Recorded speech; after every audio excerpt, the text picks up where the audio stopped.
To Anywhere and Everywhere, Beware. The Chronicles of Samuel. Written and read by Jack Haig. Chapter 1.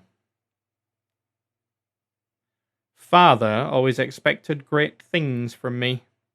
The life of a noble, even if we had no wealth or any trace of noble blood in our family tree. That didn't stop him from beating every boisterous urge out of me. I came from a very insignificant countryside village in the middle of Britain. The exact location isn't important, but you'll know the kind of place I mean.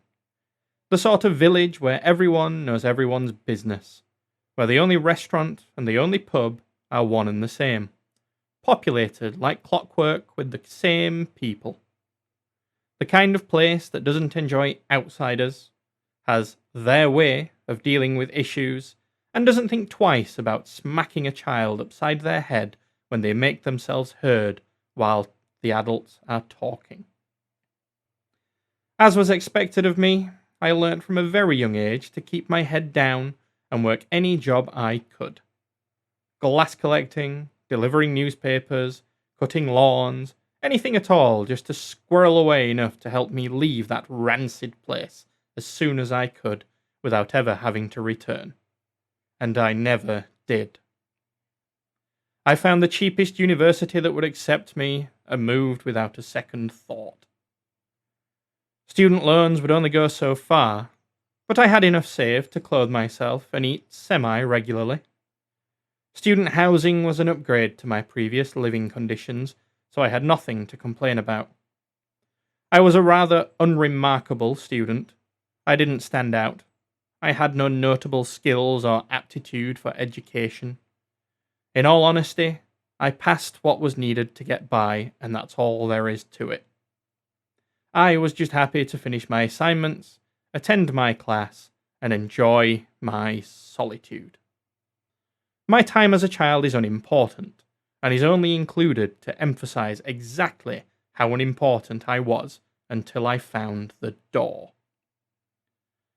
I was fortunate enough to attend an open day for my university during a time where STEM was being peddled as the ideal route, so naturally I studied engineering.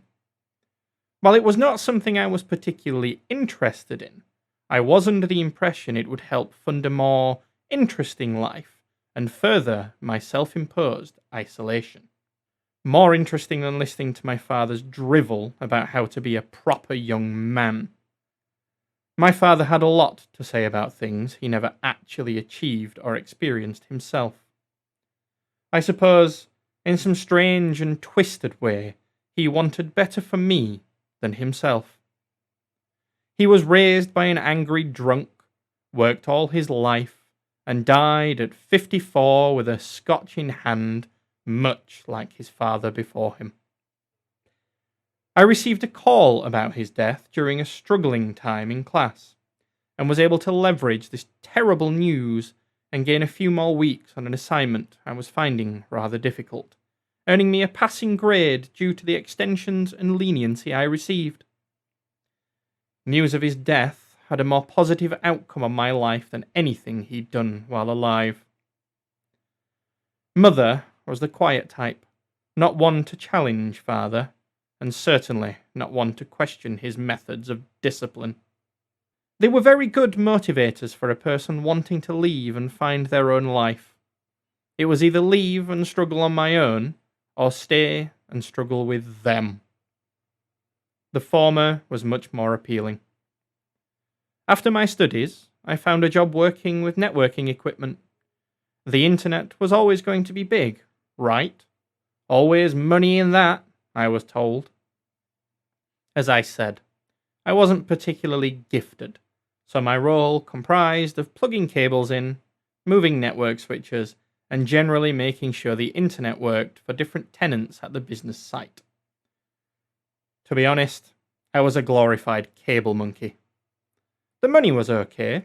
I was classed as an educated young professional, but it was dull. The job needed very little interaction with other people. Everything was done using a computer. Task comes in, I complete it. Task goes into the done pile. I quite enjoyed that aspect.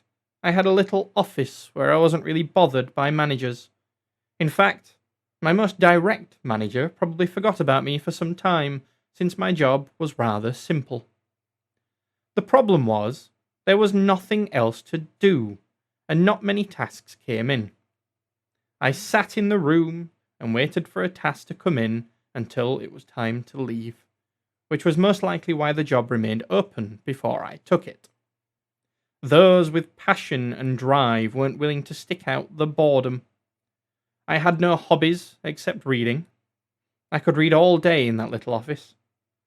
I just always had the feeling there was more to do, more to life, and more that could be achieved. I just had very little drive to do anything about it. Now that I look back on that time of my life, I see I had no real reason to live. Call it depression, lack of will, or whatever else. I was a broken person with zero interest in fixing myself. After living so long feeling less than, and full of discomfort, I was reluctant to change anything and risk losing my comfortable solitude. My will had been cracked apart like cheap pottery, and I saw no point in evaluating any repairs. My life consisted of work, eating, sleeping, and reading. I became tired of renting and the bothersome landlords it required dealing with, and I needed a change. So with my comfortable income, I purchased a house. It was a mortgage, of course. My income was comfortable by my standards, but it was not a large salary. I was always taught that owning a property was the gateway to a better life. I was led to believe it would increase in value over time, and I could eventually settle somewhere, downgrading and enjoying retirement. Sounds brilliant, right? Work to live to work, eventually retire, then die. The life we can all strive for. The house became a nice distraction from the mundane lifestyle I was leading, while still allowing for my solitude. I found the house a little dilapidated. The old owner had seemingly abandoned it. No family, no history, and according to the estate agents, zero interest from anyone. It was just a house needing lots of work, sat doing nothing. Perfect for someone who needed the distraction. Someone like me. You might guess by now that I'm not exactly a people person. I didn't particularly enjoy things. Anything at all, really. I just went with the motions and did what was considered the next thing. School, college, university, work, house, wife, and then kids. Except I had no wife, no kids, and no people skills to acquire either. I combated my feelings of inadequacy and unfulfillment by working on the house. Each day after work, I'd spend some time stripping wallpaper, or sanding the floor, or repairing old walls. It's amazing the things you can learn in books and on the internet. While I wasn't particularly gifted in my studies, it seems I had a talent with my hands that I'd never attempted to discover before. One day, I came across a false wall. I was stripping the old wallpaper and heard a humming sound. It was like the gentle Om chant during a long meditation session. Only it was without pause. I tried walking around the house and could only hear it near that one wall. I tried knocking before tapping the wall gently with a hammer and could hear the muffled echo of a hollow void that was waiting to be freed. There was no mention of this false wall on the plans, so I decided to see what was on the other side. It was my house, after all.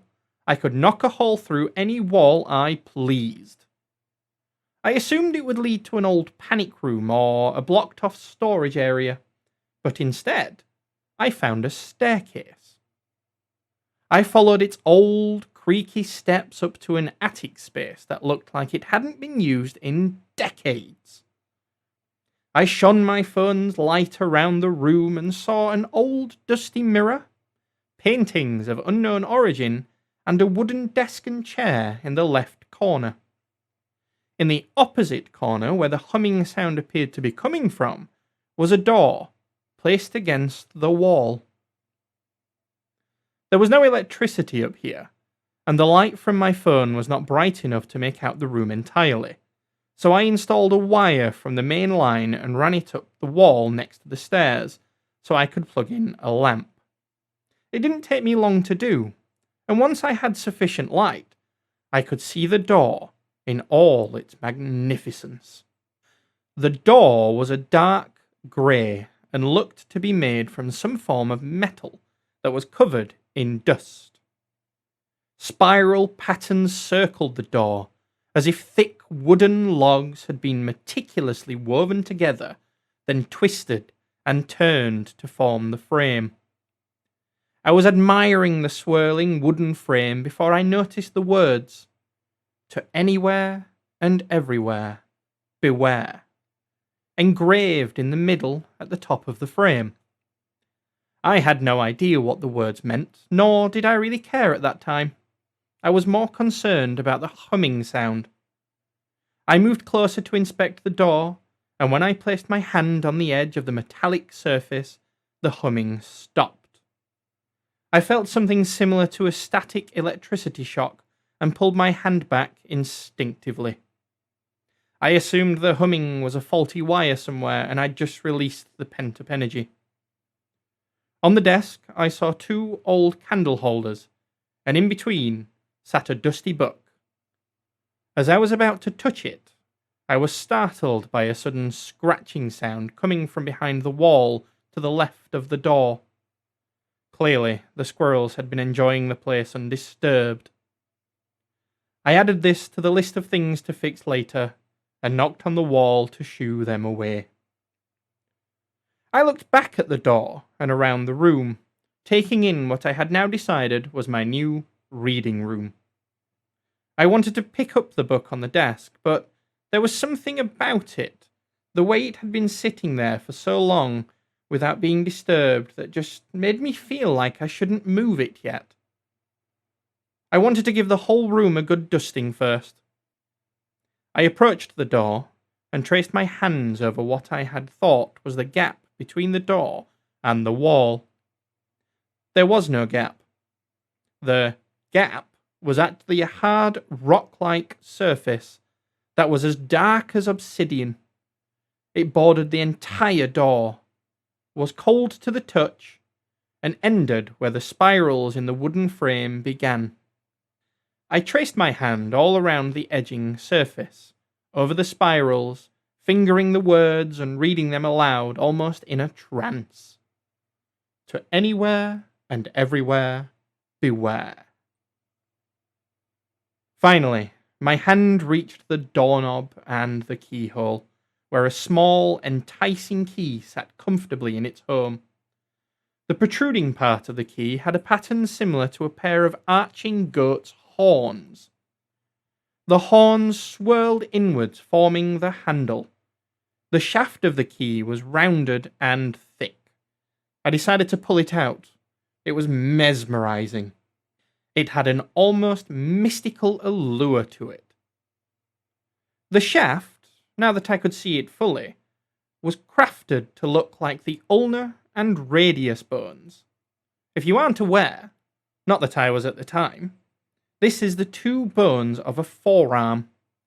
The shaft appeared to be made of one piece of silver and looked just like where these 2 bones met. The blade of the key was rather typical. It had 4 main rods, also like bones, all of differing lengths. It took me a moment to realize I was holding what I could only describe as a goat's head skeleton key. It was astonishingly fascinating. I had only ever seen normal flat keys in my life, nothing that had this much character. I admired the key for a while before sliding it back into its home. I turned the key and heard a grinding metallic mechanism that clearly hadn't been utilized in a very long time. I turned the rounded doorknob after the mechanism silenced and slowly pulled open the door for the very first time.